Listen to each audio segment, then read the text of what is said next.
Hasta ahora hemos hablado del ser que somos. Hemos hablado también cómo se relaciona esto con las acciones y los resultados. Hoy día vamos a mirar un poco más afuera. Vamos a hablar de que nuestro ser sería otro si lo que lo rodea cambia. A eso le llamamos sistema y te invito a que te quedes porque ya comenzamos.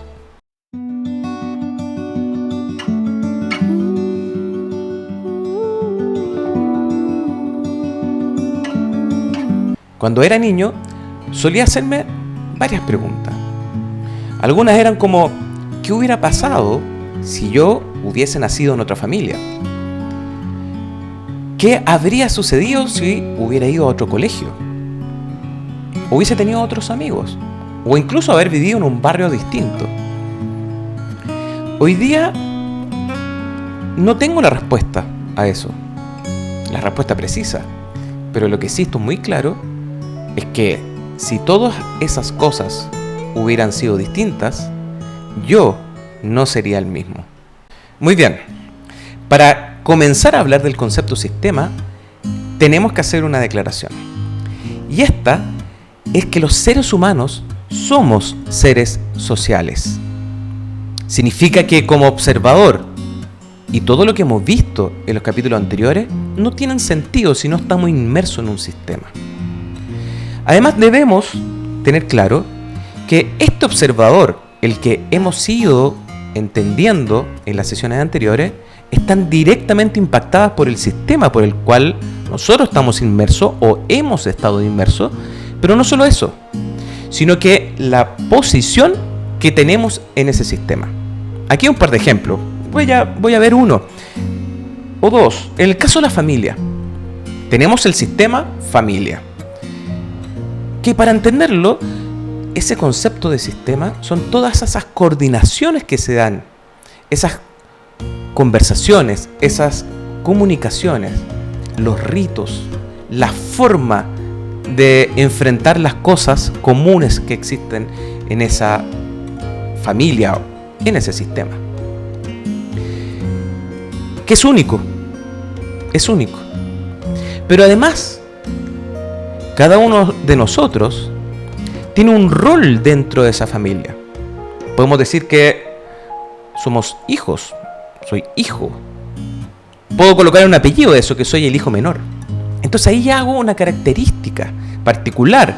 Porque si bien podemos formar parte de la misma familia, si somos varios hermanos, la posición que tenemos va a determinar el tipo de observador también que vamos a ser. Y además, recuerden, todo lo que hemos dicho anteriormente es válido. Entonces, por lo tanto, tenemos la individualidad del observador, pero además tenemos la influencia del sistema y la posición que tenemos en él. Puede ser un poco más claro el ejemplo, el caso del trabajo, en que existe coordinaciones distintas, manera en que se conversan, que se dicen las cosas, lenguaje que se utiliza. Podemos hablar de una empresa en particular, una oficina en particular, un departamento en particular, pero también es relevante la posición que tenemos. Puede ser de analista, puede ser de operador, de jefe. Entonces, esas dos cosas van a hacer que impacten directamente a ese observador. No vamos a ser el mismo observador si cambia el sistema y cambia nuestra posición en ese sistema. Pero sucede algo que es interesante de destacar. Volvamos un poco a lo que hemos hablado en las sesiones anteriores. Cuando decimos que esta manera en que vamos entendiendo el observador que somos, podríamos llegar a construir un nuevo observador que va a tener una nueva mirada y por lo tanto va a ejecutar acciones distintas y va a tener resultados distintos. Pero el sistema, con toda su complejidad, va a empezar a presionar para que este nuevo observador deje de serlo. Y ojalá lo antes posible vuelva a su antiguo observador. Este es muy clásico en las organizaciones. Cuando digo organizaciones en lo laboral, cuando hacen intervenciones, proyectos de mejora o hacen acompañamientos para algunas personas, después cuando vuelven a la organización, al día a día, se pierde todo lo logrado. Se dice que no es sostenible, no sirvió. Se habla de la ineficiencia del proyecto, que claramente lo fue, pero por causas distintas. No por las acciones que se hicieron, sino más bien por las que no se hicieron. Porque si eso sucede, lo más seguro es que no nos hicimos cargo del sistema. Porque el sistema siempre va a empujar a que volvamos a estar como hemos estado siempre. Por lo tanto,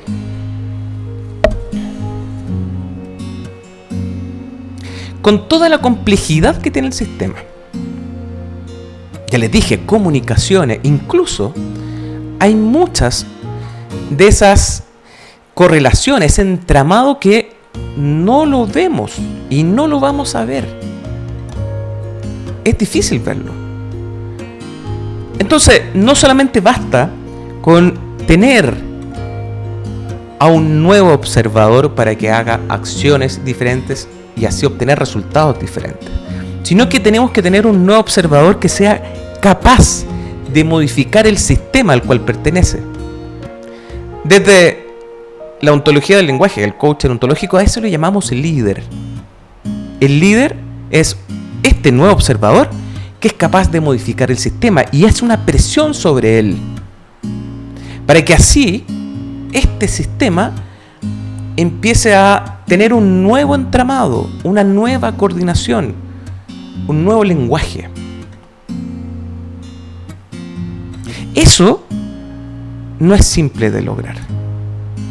Pero sí hay que tener claro que para generar ese cambio del sistema debemos tener líderes que sean capaces de modificar ese sistema. Si no, el sistema va a ejercer su presión sin compasión frente a cada uno de los nuevos observadores que puedan ir naciendo.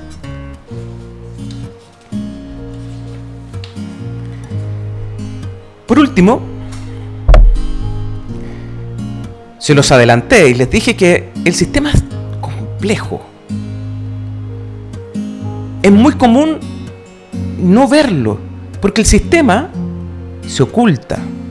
Esto que está aquí es un ojo que está oculto. Porque el sistema quiere permanecer como que en la tiniebla, que no lo vean.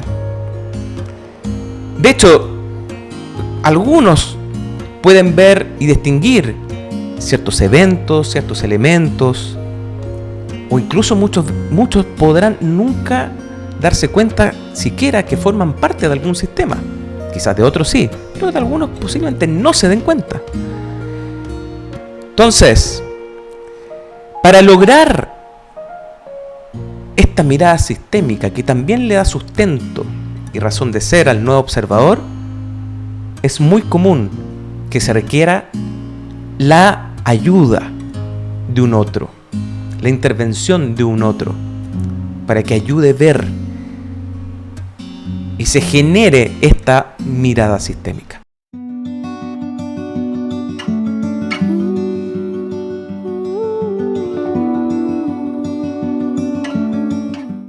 Muy bien, vamos entonces a nuestro trabajo personal.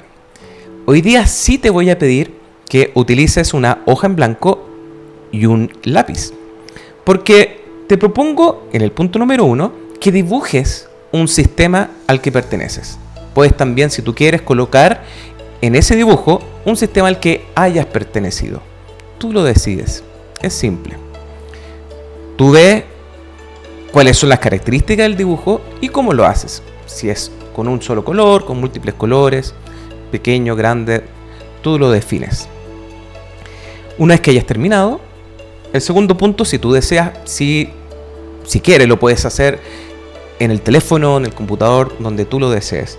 Pero sí describe con la mayor cantidad de detalle el sistema que dibujaste.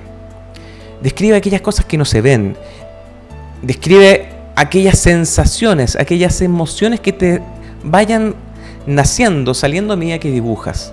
Describe cómo son las comunicaciones, describe todo lo que necesites.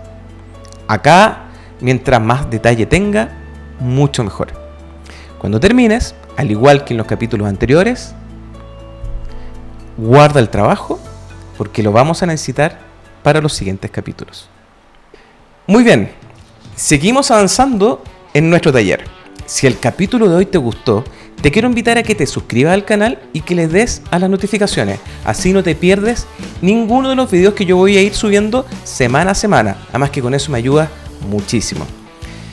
Si sabes de alguien que le gusta este contenido y tú crees que le puede servir, también te quiero pedir que se lo compartas. Ahora, te invito para el próximo capítulo. Vamos a comenzar a hablar del lenguaje. Así que prepárate y espero que nos veamos ahí.